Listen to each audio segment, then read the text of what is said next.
Hello everyone, welcome back to my channel.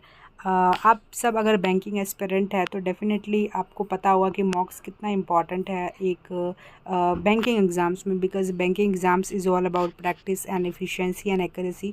तो इसीलिए हमें बिल्कुल मॉक्स प्रैक्टिस करने ही चाहिए। तो आज इस वीडियो में मैं बात करूँगी कि मैंने कौन से मॉक्स प्रैक्टिस किए थे, कौन से मॉक्स मैंने दिए थे बहुत ज़्यादा।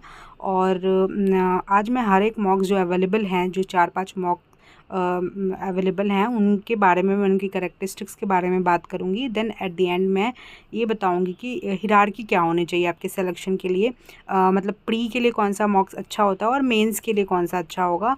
एट द सेम टाइम मैं अफोर्डेबिलिटी के हिसाब से भी बात करूंगी। ओके, सो स्टार्ट करते हैं हम। पहला, जैसे कि आप देख सकते हैं, ये टेक्स्ट बुक है, राइट।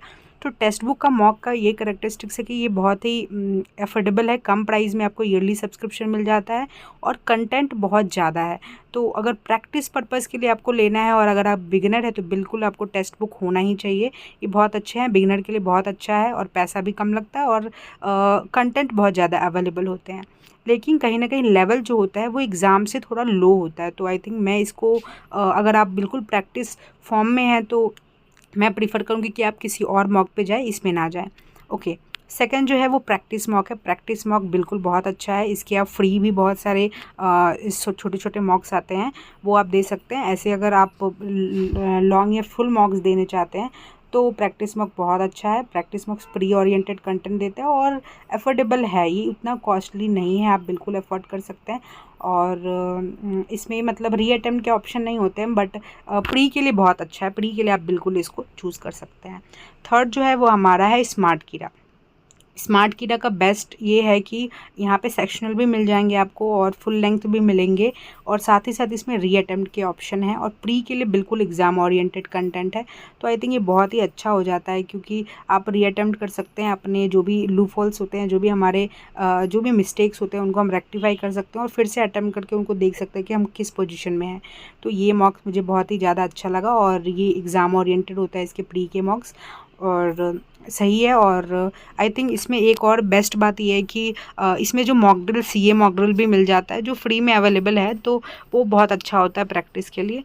तो I think smart Keeda is good option for mock test. And third जो है, लास्ट जो है, इसके प्लान्स के बारे में भी दिया हुआ है, आप देख सकते हैं स्क्रीन पे, जैसे ईयरली प्लान्स और हाफ ईयरली प्लान्स अवेलेबल होते हैं।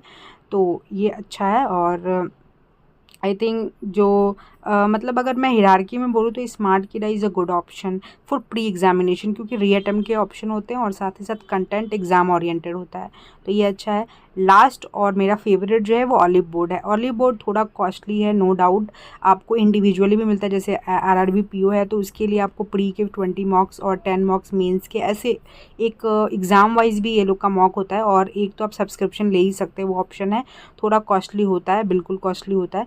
और लेकिन ऑलिव बोर्ड के जो प्री के मॉक्स है ना, वो भी एग्ज़ाम ओरिएंटेड होता है बिल्कुल, अगर उसमें आपका अच्छा परफॉर्मेंस होता है तो आई थिंक आपका एग्ज़ाम में ज़रूर अच्छा होगा। और मेंस के भी एग्ज़ाम, मेंस के लिए आई think Oliveboard is a best option. वहाँ के जो क्वेश्चन होते हैं बहुत ही अच्छे लेवल के होते हैं, एग्ज़ाम ओरिएंटेड होते हैं। तो ऑलिव बोर्ड का एक अच्छा बात यह है कि ऑलिव बोर्ड के प्री और मेंस दोनों के कंटेंट बहुत अच्छे हैं, तो अगर आप थोड़ा पैसा इन्वेस्ट कर सकते हैं तो ऑलिव बोर्ड में जाना चाहिए। अब हम बात करेंगे हिरार्की वाइज में कि अगर आप बिगिनर है तो बिल्कुल आपको टेक्स्ट बुक रखना चाहिए और साथ अल्टरनेटिव में आप प्रैक्टिस मॉक ले लीजिए या स्मार्ट कीड़ा ले लीजिए। और अगर आपने एक लेवल पे तैयारी कर ली है तो आई थिंक उसके लिए ऑप्शन होगा कि आप ऑलिव बोर्ड और स्मार्ट कीड़ा के प्री के मॉक्स लगाइए, बिल्कुल उसको एनालाइज करिए और वहाँ से ही अपने मिस्टेक्स को रेक्टिफाई करिए। और अगर ये प्री के लिए, अगर मेंस की बात करूँ तो आई थिंक मेंस के लिए आपको स्मार्ट कीड़ा के देने चाहिए या फिर ऑलिव बोर्ड के बिल्कुल देने चाहिए। ऑलिव बोर्ड के मॉक्स दीजिए मेंस के लिए और मेंस के लिए कंटेंट प्रैक्टिस करिए, जहाँ जो भी आपके जो क्लैरिफिकेशन लेने हैं टॉपिक्स पे वो करिए। बाकी मॉक्स के लिए Oliveboard is the best for mains. और स्मार्ट कीड़ा भी आप दे सकते हैं, थोड़ा हाई लेवल होता है बट दे सकते हैं। तो ये सारी चीज़ें, लेकिन मेंस के लिए मैं टेक्स्ट बुक ये सब रिकमेंड नहीं करूँगी, to be very honest. I think Oliveboard is too good for mains examination. तो यही है हिरार्की। लेकिन बस बात ये होता है कि इनिशियली अगर आप बिल्कुल नए हैं फील्ड में तो उस समय हमें कंटेंट चाहिए होता है और प्रैक्टिस चाहिए होती है, उसके लिए टेक्स्ट बुक होना चाहिए। मैं भी टेक्स्ट बुक ली थी इनिशियली और उससे अच्छा फ़ायदा हुआ, बट मैंने फिर सेकंड अल्टरनेटिव में ओली बोर्ड और स्मार्ट कीड़ा पे मैं स्विच करी थी और मैंने कुछ टाइम तक प्रैक्टिस मॉक भी दिए हैं। तो ये 3-4 ऑप्शन मार्केट में अवेलेबल हैं जो कि बहुत अच्छे ऑप्शन हैं एंड आई थिंक ये बहुत ही ज़्यादा प्रोडक्टिवली इन्हांस करता है हमारे जो प्रैक्टिस